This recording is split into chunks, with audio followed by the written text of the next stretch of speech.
तो अब सभी विद्यार्थियों का बहुत बहुत स्वागत है। आज 3 मार्च 2022 को ये मैं लेक्चर दे रहा हूँ। आपका काशी हिंदू विश्वविद्यालय के इतिहास विभाग का अध्यापक राकेश पांडे। मैं आप लोगों से स्वतंत्रता के बाद जो भारत का इतिहास है उसके बारे में मैं आपसे बातचीत करने के लिए आज यहाँ उपस्थित हूँ। बहुत से विषयों पर मैंने आपसे बातचीत किया है और आपने सब उस पर बहुत सी चर्चाएं हुई हैं। आज़ादी के बाद का भारत, संवैधानिक किस तरह से सुधार हुए, विभाजन का क्या सवाल था, फिर उसके बाद मैंने इमरजेंसी वगैरह लगी उस पर मैंने आपसे चर्चा किया और इसी के साथ फिर मैंने आपसे 80 के दशक के भारत के बारे में चर्चा किया, फिर 90 के दशक के बारे में भारत पर चर्चा किया और ये सभी पूरी की पूरी जो चर्चाएं आपके समक्ष हुई, इसी संदर्भ में भारत के बहुत से पक्षों को कई बार मिला करके देखा गया कि किस तरह से एक ही कोई टॉपिक डिस्कस कर रहे हैं तो उसमें और भी बहुत सी बातें एक साथ उनको मिश्रण करके बातों को रखा गया। और कुछ बच्चे कह रहे थे कि भारत की विदेश नीति पर बोला जाए, तो ये सब बातों पर भी हमने सोचा कि जरूर बोलेंगे। और विदेश नीति पर मैं बोलने से पहले ये चाहूंगा कि आप कोई प्रश्न भी अगर बना करके विदेश नीति पर पूछना चाहेंगे तो उसका भी स्वागत होगा। लेकिन अभी आज मैंने जो अपने लिए चुना है वो ये चुना है कि एक बड़ा महत्वपूर्ण विषय मैंने चुना है जिससे मुझे लगता है कि इतिहास के विद्यार्थी जरूर परिचित होने चाहिए और परिचित होंगे तो उनका विश्लेषण करने की उनकी क्षमता का विकास होगा। कैसे समझा जाए, इस संदर्भ में जिस एक शब्द का मैं प्रयोग करूंगा और उस शब्द से मैं चाहूंगा कि आप लोग परिचित हों, उस शब्द का नाम है विमर्श। विमर्श। अब आप लोग कहेंगे विमर्श माने क्या होता है? विमर्श को अंग्रेजी में आप कह सकते हैं डिस्कोर्स, या आप एक और शब्द का बहुत अधिक लोग प्रयोग करते हैं नरेटिव। एक नरेटिव शब्द होता है कि किस तरह से एक खास किस्म का नरेटिव जो है वो समाज में चलता है और उसके बारे में जो नरेटिव है या जो विमर्श है या जो डिस्कोर्स है, इसके बारे में आप सब विद्यार्थी लोग ये बात जाने कि विमर्श एक सत्ता संरचना को जन्म करता है। आप कहेंगे सत्ता संरचना और विमर्श का क्या संबंध है? जब किसी प्रकार का कोई विमर्श होता है तो उस विमर्श से एक खास किस्म के सत्ता की संरचना होती है। ये बात समझने के लिए ये जरूरी है कि आप लोग थोड़ा इस पर विचार करिएगा, क्योंकि कई बार क्या होता है कि कोई चीज समझ में आती है, थोड़ा उस पर विचार करने से समझ में आती है कि कैसे कोई विमर्श एक सत्ता संरचना को जन्म देता है। उदाहरण के लिए, जैसे मान लीजिए किसी समाज में पितृसत्तात्मकता का विचार डोमिनेंट है, सत्तात्मकता का विमर्श डोमिनेंट है, तो यह सत्ता संरचना का कैसे जन्म देगा? सत्ता माने होता है निर्णय लेने की क्षमता। निर्णय लेने की क्षमता जिसके पास है वो सत्तावान है। पितृसत्तात्मक समाज में अगर यह विमर्श पितृसत्तात्मक समाज का व्याप्त है और इसको कोई चुनौती नहीं दे रहा है, तो निर्णय लेने की सामान्यतः क्षमता किसके पास आ जाती है? पुरुष वर्ग पर आती है। पितृसत्तात्मक समाज में निर्णय लेने की क्षमता को ही पावर कहते हैं, ये सत्ता कहते हैं। जो लोग भी निर्णय लेने की क्षमता से संपन्न हैं, प्रधानमंत्री, राष्ट्रपति से लेकर के एक आम आदमी तक, उसके घर तक, वो सभी के लोग जो निर्णय लेते हैं और किसी भी परिस्थिति में अगर उनको निर्णय लेने की क्षमता है तो कहा जाए वो उस क्षेत्र में, उस परिस्थिति में सत्तावान है। अब इतने से मुझे लगता है आप समझ गए होंगे कि विमर्श कैसे एक सत्ता की संरचना को जन्म देता है। जो ये एक आपने पढ़ा होगा कि किस तरह से कन्याओं के बारे में, महिलाओं के बारे में कहा गया कि कैसे बचपन में पिता के अधीन रहना चाहिए, युवावस्था में उनको पति के अधीन रहना चाहिए और उसके बाद जो है वो जब वृद्ध अवस्था हो तो अपने पुत्रों के अधीन रहना चाहिए। नारी को अधीन ही रहना चाहिए, मुक्त नहीं रहना चाहिए। ये जो एक विमर्श है, इस विमर्श में एक सत्ता की संरचना का जन्म होता है। उस सत्ता की संरचना में निर्णय लेने की क्षमता पुरुषों के पास होती है। चाहे वो पुरुष पिता की भूमिका में हो, चाहे पति की भूमिका में हो, चाहे पुत्रों की भूमिका में हो। नारी के संदर्भ में यह विमर्श एक खास किस्म के सत्ता की संरचना को जन्म देता है। यह मैं समझाने के लिए कह रहा हूं। और पितृसत्तात्मकता की जगह जहां मातृसत्तात्मकता का जो विमर्श है, जो वैचारिकी है, विमर्श को वैचारिकी भी कह सकते हैं, विमर्श को आइडियोलॉजी भी कह सकते हैं, और विमर्श को आप नरेटिव भी कह सकते हैं, डिस्कोर्स भी कह सकते हैं।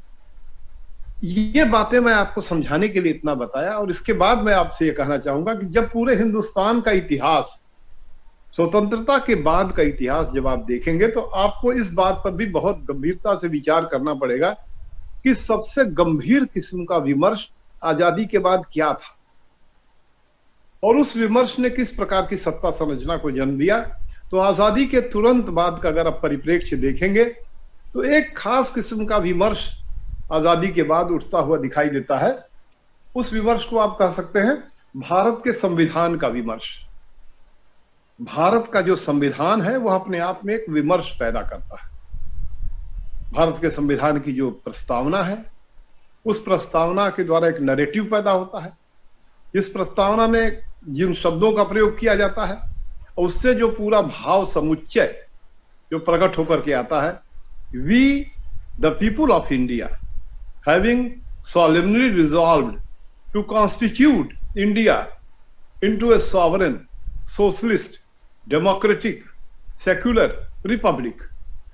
ये जो शब्दों का चयन है, और उसके बाद फिर आगे चल करके जिस तरह की बातें कही जाती है, जिन जिन शब्दों का प्रयोग किया जाता है, जस्टिस का प्रयोग किया जाता है, इक्वालिटी का प्रयोग किया जाता है, लिबर्टी का प्रयोग किया जाता है, फिर यूनिटी और इंटीग्रिटी का प्रयोग किया जाता है, और डिग्निटी शब्द का प्रयोग किया जाता है। डिग्निटी ऑफ इंडिविजुअल, गरिमा, हर व्यक्ति की गरिमा की रक्षा करने का संकल्प भारत के लोग लेते हैं। ये भारत की संविधान की प्रस्तावना में है। और इस प्रस्तावना के परिप्रेक्ष्य से एक सत्ता संरचना उभर करके आती है। वो सत्ता संरचना कई तरह से आप उसका वर्णन कर सकते हैं। एक तो इसी परिप्रेक्ष्य से लोकतंत्र नामक जो सिद्धांत है, जो अभ्यास है, उत्पन्न होता है। लोकतंत्र के सिद्धांत और अभ्यास में जो व्यक्ति जनता से चुने जाते हैं, वही व्यक्ति सत्ता में एक, उनको सत्ता में जो सत्ता का जो संरचना है उसमें उनका महत्व होता है। और उस दौर का जो सबसे बड़ा विमर्श होता है वो है कि आजादी की लड़ाई में सबसे अधिक भाग किसने लिया। 47 के बाद का जो विमर्श है उसमें एक विमर्श ये बड़ा डोमिनेंट विमर्श रहता है कि आजादी की लड़ाई में कौन लोग बहुत भाग लिए और कौन लोग अंग्रेजों के साथ खड़े थे। इस प्रकार का विमर्श खड़ा करके 50 के दशक में लोगों ने कहा कि जो हिंदूवादी संगठन थे वो अंग्रेजों के साथ खड़े थे, कम्युनिस्ट जो थे वो अंग्रेजों के साथ खड़े थे। इस विमर्श के माध्यम से जब चुनाव होते हैं, प्रथम चुनाव होता है पंचवर्ष, 5-5 साल के चुनाव का जो प्रथम चुनाव है 51-52 का चुनाव, उस 51-52 के चुनाव में कांग्रेस को छोड़ करके बहुत से जल्दों जो पार्टियां खड़ी होती हैं, जो उस विमर्श की, जिसे कहा जाए डोमिनेंट विमर्श, जो सबसे अधिक मुख्य धारा है जो विमर्श का, उससे वो कहीं पिछड़ जाती हैं। उस विमर्श में वो सब लोग दहाई तक भी सीट नहीं पाते चुनाव में, मतलब 10 तक भी सीट कोई जीत नहीं पाता है। और पूरा कांग्रेस पार्टी उस समय की इस विमर्श के आधार पर कि हमने सत्ता की लड़ाई लड़ी, अंग्रेजों को भगाया, और हमने जो है पूरे भारतवर्ष को एक संविधान दिया। भारतवर्ष में फिर उन्होंने बड़े भारी विमर्श पैदा किया, हमने बड़ा भारी सामाजिक परिवर्तन का कार्य किया। 51-52 के चुनाव के पहले ही इन लोगों ने कानून बनाकर जमींदारी अबालिश कर दिया, और फिर इन लोगों ने एक विमर्श चलाया कि हम राजाओं का जो है विलय कर दिए भारतवर्ष में। जो राजा लोग मुगलों के पहले, मुसलमान शासन के पहले से जो अस्तित्व में थे, वो लोग भी बाध्य होकर के भारत संघ में विलय कर दिए। तो ये सब कार्य का जो एक नैरेटिव आया, एक जो डिस्कोर्स आया, वो डिस्कोर्स का सबसे अधिक लाभ किसको मिला? उस समय की जो इन्हीं सब डिस्कोर्स को चलाने वाली जो पार्टी थी, कांग्रेस पार्टी। किस तरह से कांग्रेस पार्टी उसका लाभ लेती है? उसके नेता जवाहरलाल नेहरू, या उसके पहले पटेल साहब तो स्वर्गवासी हो जाते हैं, लेकिन पटेल को भी इतना सम्मान मिलता है। और कांग्रेस के सभी जो नेता, जो स्थानीय स्तर के, जो प्रांतीय स्तर के हैं, वो सब के सब उस डिस्कोर्स से सत्तासीन होते हैं। अपवाद में जैसे देखेंगे बाद में चल के दूसरे चुनाव वगैरह तक आते आते पंचवर्षीय, केरल में उसका एक अपवाद दिखाई देता है कि वहां पर जो विमर्श चलता है तो कम्युनिस्ट लोग अपना विमर्श वहां चलाते हैं, और वो डोमिनेंट विमर्श होता है, जिससे वहां पर विश्व की, कुछ लोग कहते हैं सबसे पहली कम्युनिस्ट सरकार केरल में चुन करके आती है, जिसको जवाहरलाल की सरकार किसी तरह से उसे भंग कर देती है। उस पर बड़ी आलोचना भी लोगों ने किया, और क्यों भंग करती है इस पर आप पढ़िएगा, विचार करिएगा कि एक डेमोक्रेटिक चुनाव को जवाहरलाल नेहरू की सरकार क्यों भंग कर देती है। सेकंड जो चुनाव होते हैं राज्य के, उसमें केरल की सरकार को क्यों भंग किया जाता है, उसका जब बहुत गंभीरता से विचार करेंगे तो आप देखेंगे कि केरल में किस तरह से कम्युनिस्टों ने उन तमाम जो चर्च थे, जो धर्म संगठन थे, चर्च, धर्म संगठन और इस्लाम के संबंधित जो संगठन थे, उन सभी की बड़ी बड़ी संपत्तियां थी, उन सभी संपत्तियों को लेकर के आम लोगों में बांटने का काम किया कम्युनिस्टों ने। और उससे इतना अधिक गर्मी पैदा हुई, हीट पैदा हुई कि वह कि नहीं, ये कम्युनिस्ट लोग, अब जो भी तमाम चर्चाएं होंगी उसको पढ़ करके अपने ज्ञान को संपन्न करिएगा। तो ये जो विमर्श मैं कह रहा हूं कि भारतवर्ष को समझने के लिए, इसके चुनाव के व्यवहार को, सत्ता की संरचना को और तमाम प्रकार के सामाजिक परिवर्तनों को समझने के लिए ये जरूरी है कि आप जानें कि किस तरह का विमर्श स्वतंत्र भारत में पैदा होता है, कैसे स्वतंत्र भारत का जो विमर्श है, कैसे हिंदू कोड आता है। हिंदू के संदर्भ में, हिंदुओं के संदर्भ में डॉक्टर बी.आर. अम्बेडकर और उसके बाद जवाहरलाल नेहरू, ये लोग किस तरह के कानून बनाते हैं हिंदू समाज को प्रोग्रेसिव बनाने के लिए, महिलाओं की स्थिति में परिवर्तन के लिए। इसमें डॉक्टर बी.आर. अम्बेडकर की बड़ी घनघोर आलोचना होती है। जो 51-52 के चुनाव के पहले 47 के परिप्रेक्ष्य से जो संविधान सभा बनती है, उसके तहत सन 46 की जो इंटरिम गवर्नमेंट बनती है जवाहरलाल नेहरू के, उसके कैबिनेट में रखे जाते हैं, लॉ मिनिस्टर होते हैं, उनको कैसे इस्तीफा देना पड़ता है। फिर बाद में जवाहरलाल खुद चुनाव लड़ते हैं 51-52 का चुनाव, तो उसमें इस बात को बहुत मुख्यता से रखते हैं कि हमें हिंदू कोड अधिनियम में जो है परिवर्तन करना है। और वो परिवर्तन के जो 5-6 कानून पारित होते हैं, महिलाओं के संदर्भ में बहुत गंभीर कानून पारित होते हैं कि उनको जो है संपत्ति में भी अधिकार है, और हिंदू लोगों को एक से अधिक विवाह करना नहीं है, एडॉप्शन, गोद लेने वगैरह का है। तो ये सब तमाम प्रकार के जो कानून पैदा होते हैं वो एक विमर्श, जबकि उस समय जवाहरलाल के विरुद्ध, कांग्रेस पार्टी के विरुद्ध तमाम जो उस समय के पुराणपंथी लोग हैं, पुराणपंथी, वे सब खड़े होते हैं। जो धार्मिक पुराणपंथी हैं वो सब उनका विरोध करते हैं, लेकिन उस विरोध के बावजूद भी आम जनता इतनी कन्विंस होती है, इतने ढंग से वो डिस्कोर्स आम जनता में, कुछ आजादी की लड़ाई का डिस्कोर्स, आजादी की लड़ाई के दौर में महिलाओं को लेकर के भी बड़ा डिस्कोर्स जो पैदा होता है, खासतौर से आजादी की लड़ाई में महिलाओं का भाग लेना, तमाम गांधी के नेतृत्व में न केवल चरखा वगैरह चला करके, लेकिन उनके साथ स्वतंत्रता संग्राम में भाग लेना और जेल वगैरह भी जाना। तो ये सब परिप्रेक्ष्य से महिलाओं को एकदम अबला के रूप में, जैसा कि वर्णन किया जा रहा है कि उनको हर समय संरक्षण में ही रहना है, उसको तोड़ देता है ये विमर्श। और इसी विमर्श के परिप्रेक्ष्य से अगर आप बातचीत करेंगे तो आप देखेंगे कि कैसे 60 के दशक का क्या विमर्श है, 50 के दशक का क्या विमर्श है, जवाहरलाल के संदर्भ में किस तरह से तमाम चर्चाएं होती हैं कि ये पंचवर्षीय योजना ला रहे हैं, देश के लिए विकास की रफ्तार तेज कर रहे हैं। जो अंग्रेजी राज्य में विकास का दर नेगेटिव था उसको इन्होंने पॉजिटिव किया, 3 से 4% किया। पूरे देश भर में तमाम प्रकार के आधुनिक संस्थाओं का निर्माण किया, विश्वविद्यालयों का निर्माण किया, और इसी के साथ ही साथ उनके बारे में जो राज्यों का पुनर्गठन होता है भाषा के आधार पर, तमाम प्रकार के उसमें विरोध होने के बावजूद भी अंततः राज्यों के पुनर्गठन को भी जवाहरलाल और उनकी टीम स्वीकृत करती है, और 1956 के राज्य पुनर्गठन अधिनियम के अंतर्गत तमाम भाषा के आधार पर राज्यों का निर्माण होता है। इन सब के विमर्श का जो श्रेय है वो जवाहरलाल और उनकी टीम को मिलता है। इसी विमर्श के परिप्रेक्ष्य में सन 62 के समय की घटना घटती है। वो सन 62 के समय की जो घटना है वो एक भारत के इतिहास की दुर्घटना है कि किस तरह से चाइना जो है 62 के अक्टूबर महीने में भारत के ऊपर आक्रमण करता है, और उस आक्रमण में भारत की पूरी सेना एक तरह से परास्त होकर के, परास्त शब्द का भी प्रयोग नहीं किया जाए क्योंकि लड़ नहीं रही थी। जैसे कोई गेम खेलने जाए फुटबॉल का और वॉकओवर मिल जाए, तो पूरी वॉकओवर में जो जीतने वाली सेना होती है उसके सैनिक पूरे फील्ड में वर्दी पहन करके या वर्दी को उछालते हुए घूमते हैं, इसके माने उनका कोई विरोध करने वाला नहीं। तो जिस तरह से चीन की सेना अरुणाचल प्रदेश का क्रॉस करते हुए आपके असम के प्रदेश को क्रॉस करते हुए गुवाहाटी के एकदम बगल में तेजपुर नामक जगह तक पहुंचती है, और ऐसे में जवाहरलाल किस तरह से एक असहाय व्यक्ति के रूप में खड़े होते हैं, जो पूरे विश्व के सामने ये दिखाने की कोशिश करते हैं कि किस तरह से एक बड़े आदर्शवादी ढंग से नॉन अलाइंड की बात करते हैं, गुट निरपेक्षता की बात करते हैं कि हम किसी गुट में नहीं हैं, हम अमेरिका के सैनिक गुट में नहीं हैं, न हम सोवियत यूनियन के सैनिक गुट में हैं। यद्यपि जवाहरलाल के सोवियत यूनियन से भी बड़े अच्छे संबंध थे।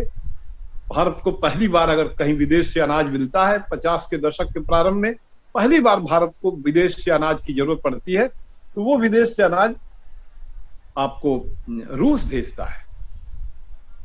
उसके बाद तब जाकर के अमेरिका भी बराबर मदद करता है, क्योंकि उसमें रूस और अमेरिका की प्रतिद्वंदिता में यह रहता है कि जो भी विश्व के स्वतंत्र देश हो रहे हैं उनमें हमारा असर होना चाहिए।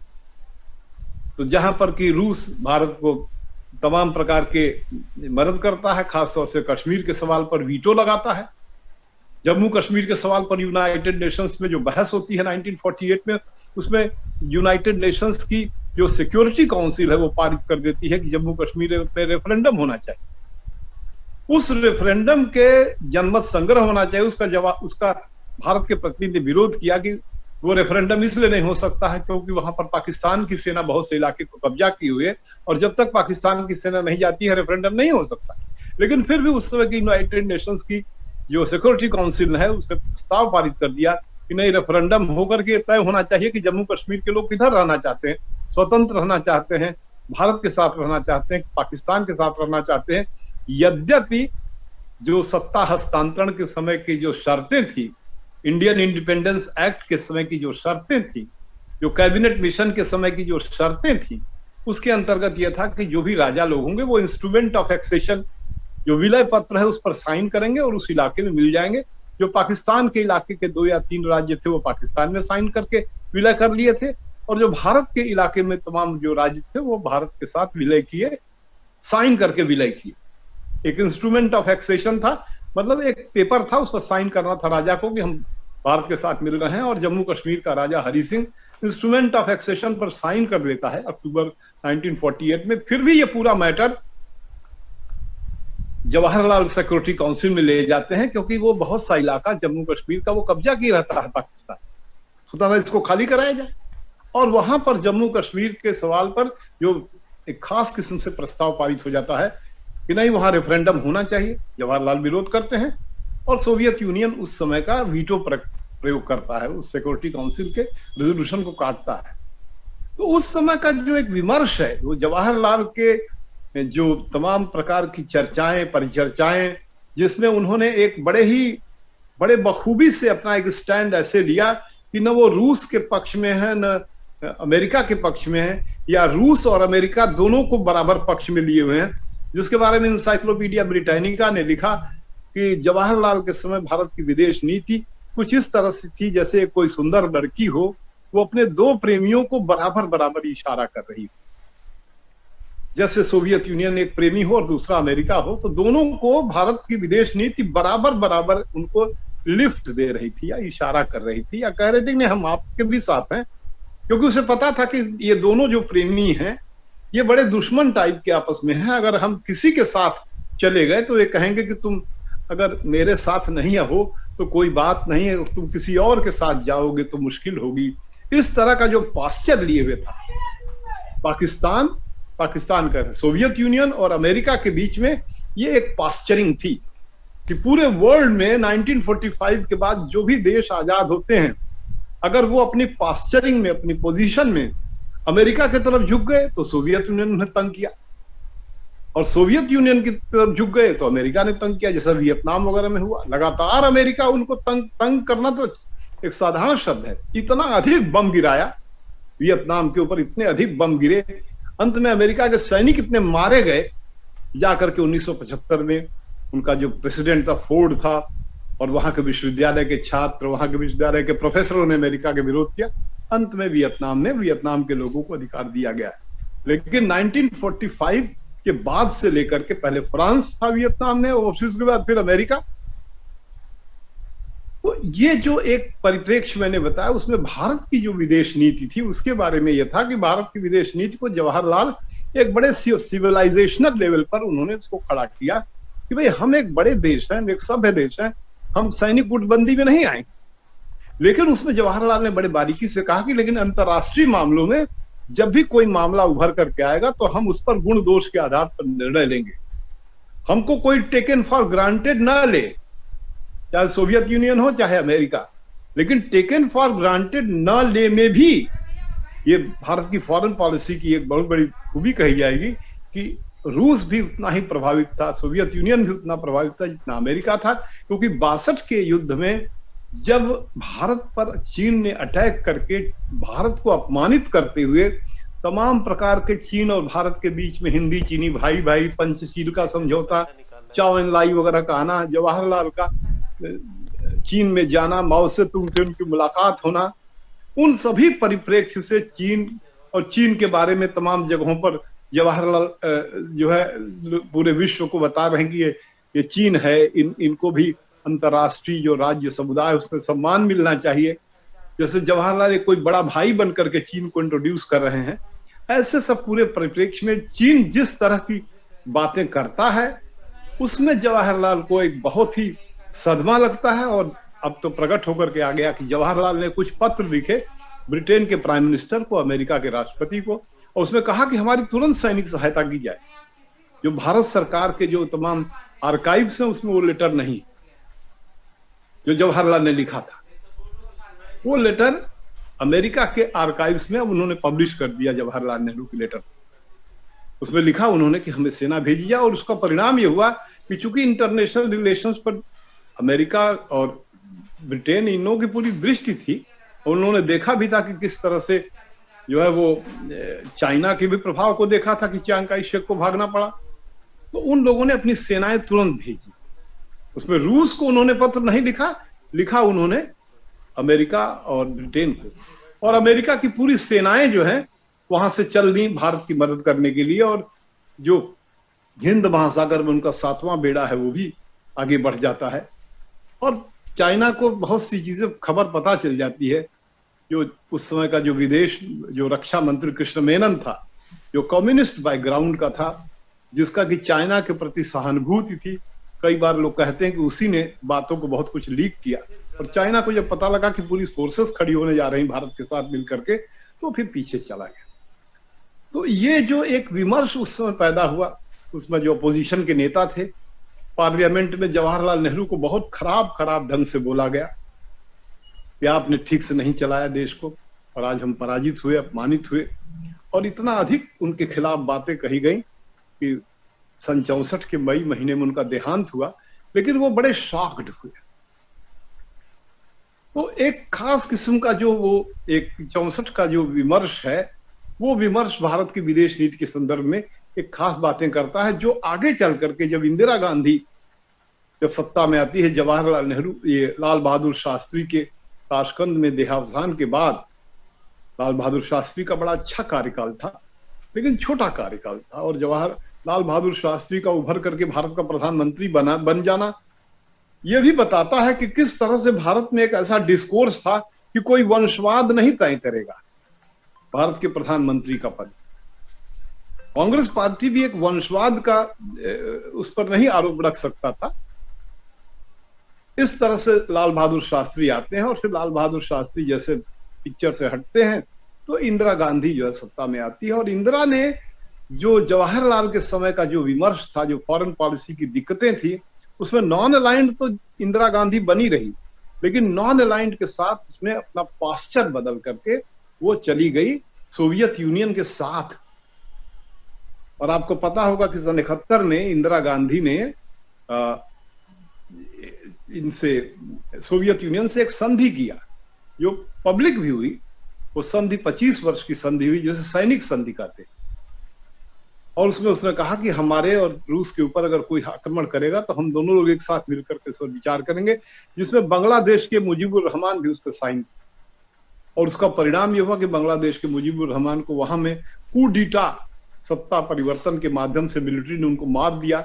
कई लोग कहते हैं CIA ने यह काम कराया, और वही CIA इंदिरा गांधी के पीछे भी पड़ी रही, जिसके बारे में अलग से बहुत से विमर्श हैं। लेकिन एक विमर्श ये भी है कि जयप्रकाश नारायण का जो आंदोलन, सन 74 का जो आंदोलन चला, जयप्रकाश नारायण की पढ़ाई जो है अमेरिका में हुई थी, जयप्रकाश नारायण का जो गांधीवादी संगठन था, अवार्ड वगैरह, जो सर्वोदय था, उसमें अमेरिका से और विदेश से बहुत पैसे आते थे, जिस पर इंदिरा गांधी ने जांच भी किया।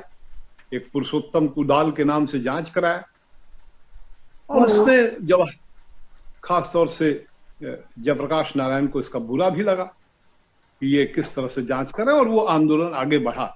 तो मैं मुख्य बात आपको बता रहा था शॉर्ट में, किस तरह से देश में किस प्रकार का नैरेटिव, किस प्रकार का विमर्श चलता है। और मैं ये कह रहा था किस तरह से एक विमर्श जवाहरलाल के समय में उनके पराजय का जो विमर्श है, चीन के साथ युद्ध का जो विमर्श है, उस विमर्श ने भारत की विदेश नीति को एक खास ढंग से परिवर्तित करने के लिए प्रेरित किया।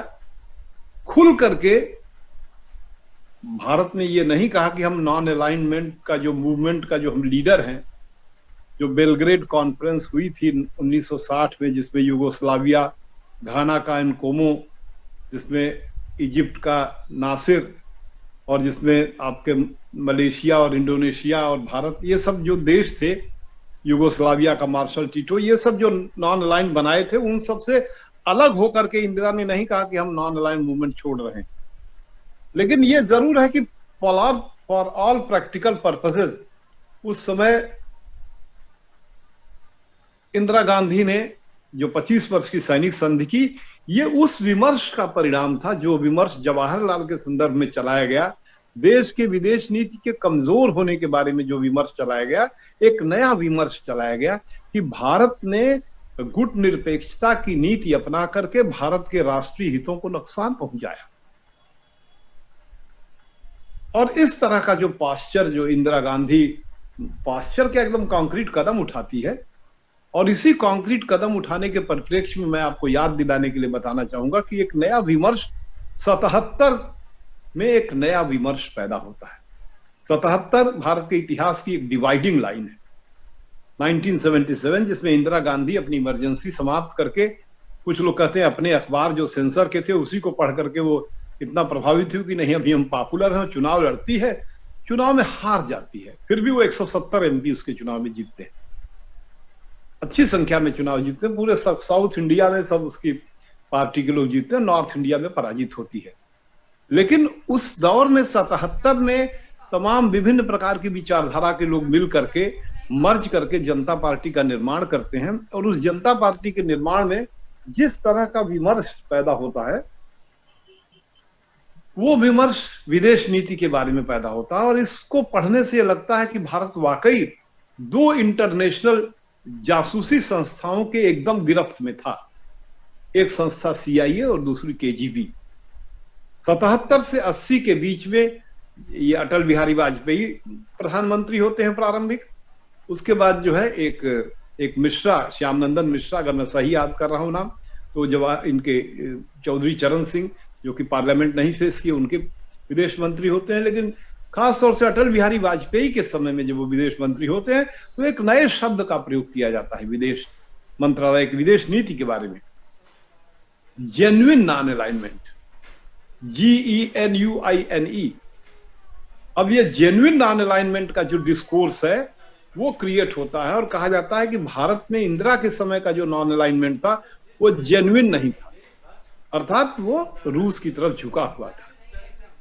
अब जब वो जेन्युइन नॉन अलाइनमेंट चालू करते हैं, तो आप देखेंगे कि 77 से अटल बिहारी के समय तक या 80 तक भी भारत एक बड़ा ही एक कमजोर किस्म का सेंट्रल गवर्नमेंट, एक कमजोर सेंट्रल गवर्नमेंट का देश भारत रहा। सभी जगह परिचर्चा में, विमर्श में, नरेटोलॉजी में या नरेशन में ये बहुत गंभीर चर्चा हुई कि एक बड़ा कमजोर सरकार केंद्र में आ गई है। यद्यपि एक बड़ा भारी प्रयोग हुआ, केंद्र से पहली बार कांग्रेसी सरकार जाती है, एक नया प्रयोग करके जनता पार्टी आती है, बहुत सी विचारधाराओं से मिला करके जनता पार्टी बनती है, लेकिन उनके जो व्यवहार हैं 77 से 80 के बीच के व्यवहार का जब आप अध्ययन करेंगे तो उस समय एक खास किस्म का नरेशन डेवलप हो जाता है। वो नरेशन डेवलप होता है कि ये तो एक ऐसी सरकार दे रहे हैं जो काम ही नहीं करती। और इंदिरा गांधी ने सन 80 के चुनाव में एक बड़ा भारी नारा यही दिया, इतना ही, ये नारा बड़ा महत्वपूर्ण नारा था जो हम बता रहे हैं कि I will give a government that works.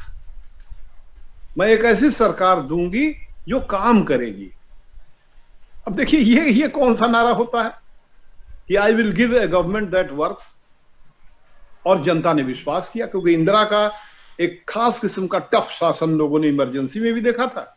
Emergency में भारत का जीडीपी 10% बढ़ा था, विश्वविद्यालयों में तमाम पढ़ाइयां जो है रेगुलर होने लगी थी, और हर जगह एक प्रकार का डिसिप्लिन कायम हुआ, जिस पर विनोबा भावे ने उस समय कहा था इमरजेंसी लगने पर कि यह अनुशासन पर्व लगाया गया भारतवर्ष में, अनुशासन पर्व। इसके माने विनोबा भावे के चेला जयप्रकाश नारायण तो थे, लेकिन विनोबा भावे भी उनसे कहीं न कहीं से नाराज थे। उन्होंने कहा कि भारत में इमरजेंसी अनुशासन पर्व है, और इंदिरा गांधी ने अनुशासन पर्व तो शब्द का प्रयोग नहीं किया, लेकिन यह जरूर कहा कि I will give a government that works. मैं एक ऐसी सरकार दूंगी जो काम करेगी।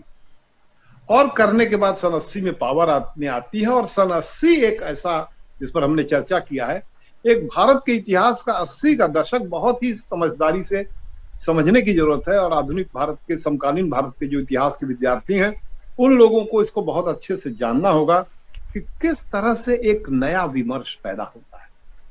सन 80 का दशक अगर कोई एक मैन्युफैक्चरिंग फैक्ट्री के रूप में देखना चाहे तो कह सकता है कि सन 80 का दशक एक नया, एक ऐसा विमर्श पैदा करता है जो पहले से है, लेकिन यह विमर्श डोमिनेंट विमर्श होता है। और वो विमर्श क्या होता है, उसकी एक लाइन बता रहे हैं, बच्चा बच्चा राम का जन्म भूमि के काम का, गर्व से कहो कि हम हिंदू हैं। सन 80 के दशक में जिस तरह से गर्व से कहो कि हम हिंदू हैं का नारा व्याप्त होता है, और ऐसे ही समय में एक खास किस्म का रथ बनाया जाता है। 80 के ही किसी महीने में रथ तैयार हो जाता है, और उस रथ में राम और लक्ष्मण और सीता को एक जैसे पिंजड़े में बंद करके दिखाया जाता है कि वो गिरफ्तार हैं, पिंजड़े में बंद है, कारागार में बंद, और पूरे भारतवर्ष में लेकर के वह रथ जो है लोग घूम देते हैं, और घूम करके वो कह रहे हैं कि हमारे आराध्य जो है वो पिंजड़े में, जेल में बंद है, इन्हें मुक्त कराया जाए। राम जन्म मुक्ति आंदोलन। राम जन्म मुक्ति आंदोलन एक ऐसा विमर्श पैदा करता है जिस विमर्श के गर्भ से, उस विमर्श के गर्भ से थोड़ा समय लगता है जेस्टेशन से, तो अटल बिहारी वाजपेयी पैदा होते हैं। उसी विमर्श के गर्भ से अगर मैं कहना चाहूं तो मैं कहूं नरेंद्र मोदी पैदा होते हैं। उसी विमर्श के गर्भ से बड़ी राज्य सरकारें पैदा होती हैं, कल्याण सिंह पैदा होते हैं, राजनाथ पैदा होते हैं। पूरे भारतवर्ष के विभिन्न प्रांतों में एक खास किस्म की केसरिया सरकारें पैदा होती हैं, और जगह जगह एक खास किस्म से आंदोलन चलता है कि हमें जो है राम जन्मभूमि को, जो राम को मुक्त करना है। और ऐसे समय में मुलायम सिंह यादव उत्तर प्रदेश के मुख्यमंत्री होते हैं 91 में, और वो उस संवैधानिक शपथ से बंधे होते हैं जो सर्वोच्च न्यायालय और उच्च न्यायालय में सरकारों ने शपथ दिया था कि हम वो जो विवादित ढांचा है, राम मंदिर और बाबरी मस्जिद का जो विवादित ढांचा, उसकी सुरक्षा करेंगे। और उसकी सुरक्षा करने में मुलायम सिंह यादव गोली चलाते हैं, और उसमें कई बच्चे मारे जाते हैं, कोठारी बंधु मारे जाते हैं। और आज एक ऐसा विमर्श चलता है कि जो लोग राम भक्तों पर गोली चलाए हैं वही लोग आजकल राम राम कर रहे हैं, बहुत राम राम कर रहे हैं।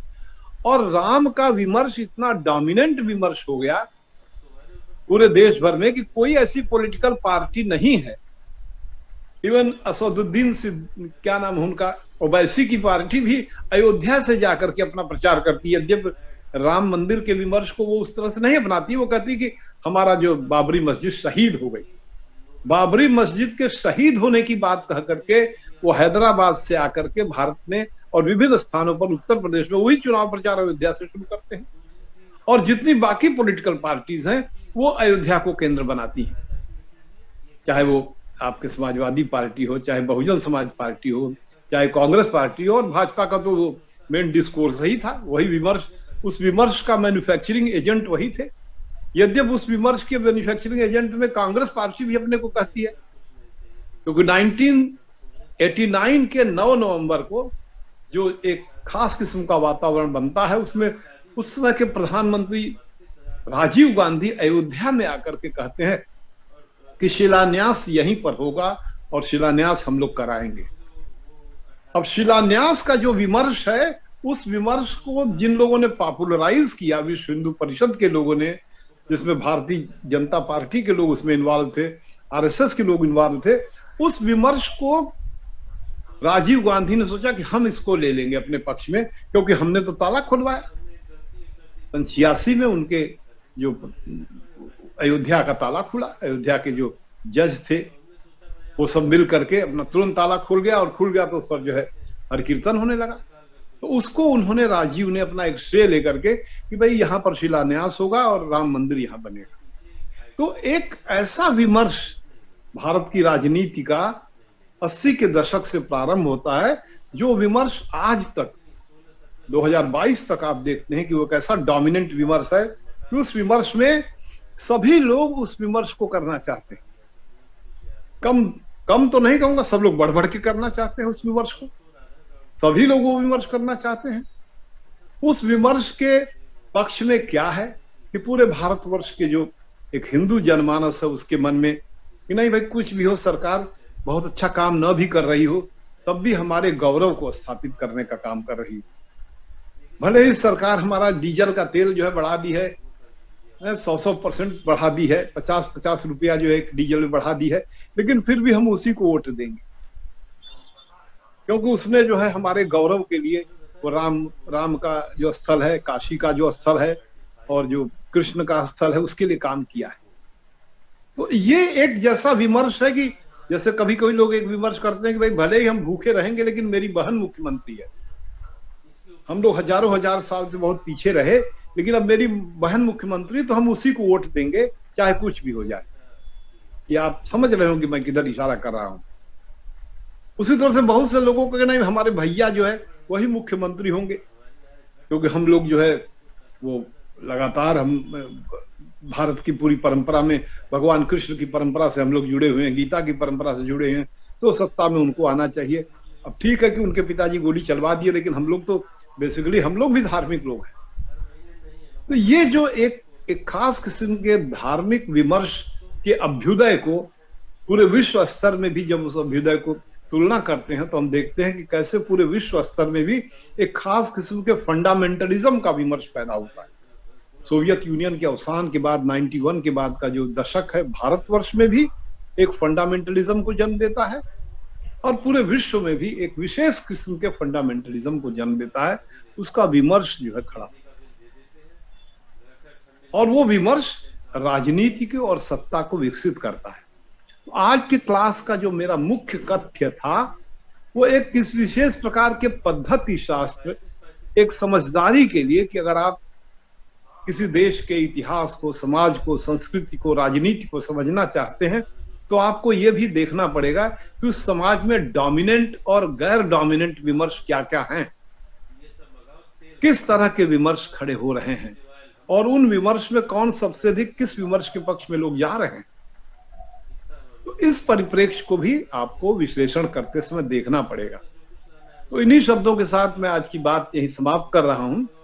और अगर आपके मन में कोई प्रश्न बनता है, आज थोड़ा कोई एक सवाल, लंबा तो नहीं ले, कोई एक सवाल अगर कोई पूछना चाहे तो पूछ सकता है। कोई एक सवाल, कोई एक प्रश्न किसी को आज के पूरे वक्तव्य पर किसी को अगर कुछ पूछना है तो पूछ सकता है। हमारे विद्यार्थी इसमें मौन धारण किए हुए, मौनी हैं, ज्ञानी हैं और मौनी हैं। लेकिन अगर ये मौनी लोग कुछ सवाल पूछें, कुछ जिज्ञासा व्यक्त करें तो अच्छा लगेगा। और लेकिन अगर वो लोग ये सोचते हो कि नहीं, आप बताइए। सर, आपने बोला कि विनोबा भावे ने बोला कि आपातकाल अनुशासन का पर्व है, तो जी। अगर जयप्रकाश के गुरु थे तो जयप्रकाश के विचारों में इतनी भिन्नता क्यों है? अब क्या है कि कई बार जो है गुरु रह जाते हैं, गुरु जी गोड़ रहते हैं, गुड़ हो जाते हैं, चेला चिन्नी हो जाते हैं। ऐसा देहात में कहा गया है। देहात क्या, पूरे भारत की कि गुरु गुड़ हो रह गए, चेला चिन्नी हो गए। अब उसने विनोबा भावे तो इंदिरा गांधी इमरजेंसी के दौर के बाद विनोबा भावे से पवनार आश्रम में मिलने गई, तो कैसे उन्होंने उनका व्यवहार किया। फिर खुद जयप्रकाश नारायण से भी मिलने गई, तो बड़ा अच्छा जयप्रकाश ने कोदम्ब कुआं में इंदिरा को देखकर आंख में आंसू आ गए, दोनों लोग रोने लगे। इंदु, मैंने तुम्हें गोद में खिलाया है। एक ही परिवार के वो लोग थे, गांधी जी सबके गार्जियन थे, लेकिन उनमें डिफरेंस हो गया कहीं ना कहीं। विनोबा भावे जो एक बड़े ही गांधीवादी तरीके से काम करते थे। आप लोगों ने व्यक्तिगत सत्याग्रह 1939-40 का देखा होगा, उसमें पहले गिरफ्तारी देने वालों में विनोबा भावे का नाम था। गांधी के बड़े पक्के चेला थे वो। अब उनमें डिफरेंस हो गया, तो वो उस तरह से भूदान आंदोलन करने वाले विनोबा भावे उस दूरी तक जाकर के जयप्रकाश नारायण की तरफ से नहीं काम कर रहे थे। यद्यपि ये जो प्रश्न आपने पूछा है, ये बहुत ही और भी रिसर्च करने की जरूरत है कि जयप्रकाश नारायण और विनोबा भावे में जब उनके चेला थे तो काहे ऐसा हो गया कि उन्होंने इमरजेंसी पर, विनोबा भावे ने तो कह दिया ये इमरजेंसी जो है वो अनुशासन पर्व है। कहीं ना कहीं उनको लगा होगा सन 74 से 77 के, सन 73, 74, 75 के बीच में जो एक वातावरण बना हुआ था, उस वातावरण का जब आप अध्ययन करेंगे तो एक बड़े ही एक खास ढंग से, जैसे एक गैर जिम्मेदार ढंग से राजनीति में आगे बढ़ने का, मैं ये बात कहूंगा तो कई लोग विरोध करते थे। जैसे उसी संपूर्ण क्रांति के गर्भ से एक बड़ा योग्य पुत्र पैदा हुआ, लालू यादव जी पैदा हुए, निहायत ही योग्य व्यक्ति। नीतीश कुमार निहायत ही योग्य व्यक्ति। रामविलास पासवान बहुत ही योग्य व्यक्ति।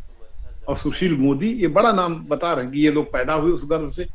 जैसे अग्निकुंड से आपके द्रौपदी पैदा हुई, वैसे उस गर्भ से ये लोग पैदा हुए। इन्होंने भारत की राजनीति को एक नया स्वरूप देने की कोशिश किया। लेकिन इन लोगों के जब व्यक्तिगत जीवन का जब आप अध्ययन करेंगे तो हम सबको तो नहीं करेंगे, लेकिन खासतौर से लालू भाई का जब देखेंगे तो जिस तरह से वो बेचारे जेल में हैं, चारा घोटाला वगैरह सब किए, तो इससे मैं कोई उनकी ऐसी गंभीर निंदा नहीं कर रहा हूं, लेकिन मैं ये कह रहा हूं कि कई बार क्या होता है कि डिफरेंसेस हो जाते हैं। विनोबा भावे को बात अच्छी नहीं लगी होगी कि जयप्रकाश नारायण जी संपूर्ण क्रांति और आंदोलन करके विश्वविद्यालयों में घूम रहे हैं, छात्रों में घूम रहे हैं, मेस का सवाल उठा रहे हैं। लेकिन जयप्रकाश नारायण की नाराजगी का मुख्य कारण जो था वो पुरुषोत्तम कुदाल का जो जांच आयोग था, वह किस तरह से जयप्रकाश नारायण की जो संस्थाएं थी, सर्वोदय की, ऑल जो है वॉलंटरी एजेंसीज की, तमाम अमेरिका से विदेश से उसको पैसे मिलते थे, किसी तरह से इंदिरा गांधी को लगा कि ये मेरे खिलाफ एक वातावरण बनाने में है, तो उनकी जांच कराया, उसमें उनके डिफरेंस हो गए। और विनोबा भावे उस तरह से आकंठ कोई कार्य नहीं कर रहे थे, वो उनका पवनार आश्रम था, उसी में अपना ध्यान वगैरह, भक्ति, कृष्ण भक्ति वगैरह सब करते थे। तो ये डिफरेंस देख सकते हैं दोनों के टेम्परामेंट और मेंटेलिटी का। यद्यपि विनोबा भावे 50 के दशक में जो भूदान आंदोलन चलाते हैं वो जयप्रकाश नारायण के साथ खड़े। तो मुझे तो यही कहना है इसमें। जी, तो ठीक बात है, आपने बहुत अच्छा सवाल पूछा। और कोई सवाल पूछना चाहे, या हमें लगता है कि 12:05 हो गया है, समय हो गया है, तो मैं अपनी बात यहीं समाप्त कर रहा हूँ। फिर जो कुछ भी प्रश्न पूछना होगा व्हाट्सएप से पूछिएगा, और कल के क्लास में भी आप इस विमर्श के परिप्रेक्ष्य से इतिहास समझा जाए, ये जो मैंने आपके सामने रखा, विमर्श के सत्ता की संरचना को जन्म देने में, उसके निर्माण करने में विमर्श, नरेशन, डिस्कोर्स का क्या रोल है, ये मैंने जो आपके सामने रखा। इस पर कोई प्रश्न है तो कल पूछिएगा। तो इन्हीं शब्दों के साथ आप सभी लोगों को बहुत बहुत धन्यवाद कि आपने बड़े धैर्य के साथ मेरी बात को सुना, और फिर हम लोग जो है कल मिलते हैं।